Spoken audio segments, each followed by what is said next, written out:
La suite de BFM Story avec cette question. Est-ce que l'abstention sera aussi forte dimanche au deuxième tour qu'au premier tour? On a battu des records, même si l'abstention est légèrement moins forte qu'en 2010. C'est quand même près d'un électeur sur deux qui ne s'est pas déplacé, particulièrement les jeunes, particulièrement dans les quartiers populaires. Je reçois le président d'une association qui essaie de provoquer un sursaut citoyen et qui se bat dans les quartiers, notamment c'est Mohamed Kaki, président de l'association Les Oranges. Vous êtes sociologue, éducateur.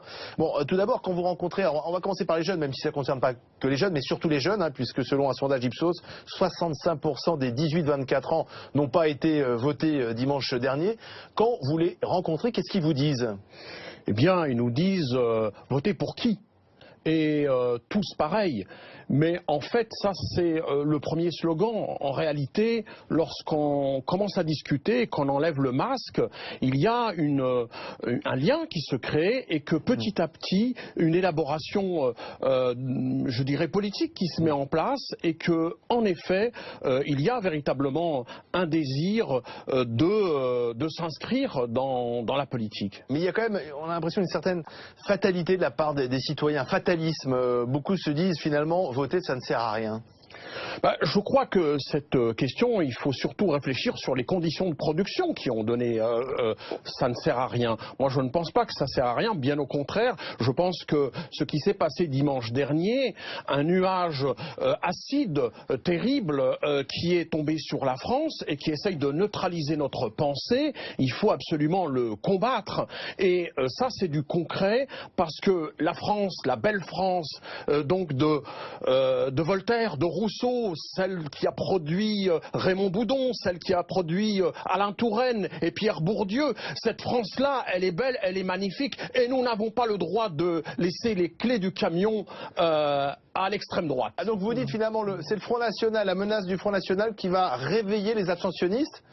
Moi, je pense que il y a plusieurs choses croisées. D'abord, dire qu'il y a notre capacité d'agir, parce que pendant. Oui, mais c'est un vote contre. Excusez-moi, mais c'est une fois de plus un vote contre. C'est-à-dire qu'on va se réveiller, on va dire oh là là, j'ai pas envie que le Front National soit la tête de ma région, donc je vais aller voter dimanche. Une fois de plus, ce n'est pas un vote d'adhésion, c'est un vote contre. Un vote de réflexe. En tout cas, celui que nous convoquons, c'est celui de la construction. C'est-à-dire qu'aujourd'hui, il y a un véritable danger, en effet, de la République française, de la démocratie française.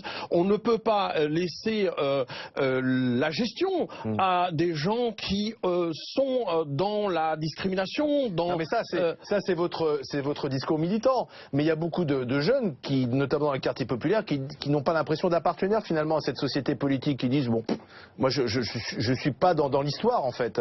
Je ne pense pas. Moi je pense qu'il y a beaucoup de jeunes qui sont déçus parce que voyez-vous. Déçus par quoi? Déçus par exemple, il y a eu des listes aujourd'hui et vous n'avez pratiquement pas de tête de liste des Français héritiers des villes populaires. Et ça, c'est une faute grave. Manque de diversité. Manque de diversité, mais de diversité sociale, de diversité, je dirais, politique. D'origine aussi? D'origine aussi, oui, il faut le dire. Il y a peu d'enfants d'immigrés? On est dans l'entre-soi. Effectivement, les Français héritiers de l'immigration coloniale sont peu présents. Donc ça, c'est la faute des partis traditionnels. Le PS, les Républicains. Non, vous savez... c'est la faute de citoyens qui ne se mobilisent pas suffisamment, qui pourraient être candidats aussi? Je dirais que les deux, parce que justement, je parlais de Bourdieu tout à l'heure, il nous a laissé une magnifique phrase, les logiques ne valent et n'agissent que parce qu'on les laisse agir. C'est-à-dire qu'il n'y a pas de fatalité, il faut à la fois se battre, nous, quand on va sur le terrain, qu'est-ce qu'on dit aux jeunes? D'abord, il faut te bouger. D'une part. Et ensuite, évidemment, nous allons créer les conditions de la réussite pour que les choses avancent un peu. Parce que rien ne se fait, tout s'arrache, il faut se battre. Et donc, je crois que dimanche prochain, moi je dis les choses très clairement, il ne faut pas rester les pieds dans le même sabot parce que nous risquons de le regretter très fortement. Parce que je ne crois pas au fait de tous pourris, je ne crois pas au fait que tout le monde se vaut, c'est absolument faux. Il y a des projets démocratiques, il y a aujourd'hui, à chacun de faire son choix. À chacun de faire son choix et c'est important de le faire. Merci d'être venu sur le plateau de BFM Story, Mohamed Kaki. Dans un instant, nous allons retourner dans le Grand Est. Est-ce que Jean-Pierre Masseret pourra vraiment se maintenir malgré les pressions de ses amis politiques et du Parti Socialiste? Sera-t-il obligé de jeter l'éponge car certains de ses colistiers ne veulent pas se présenter au second tour? Nous serons à la préfecture de Strasbourg dans un instant.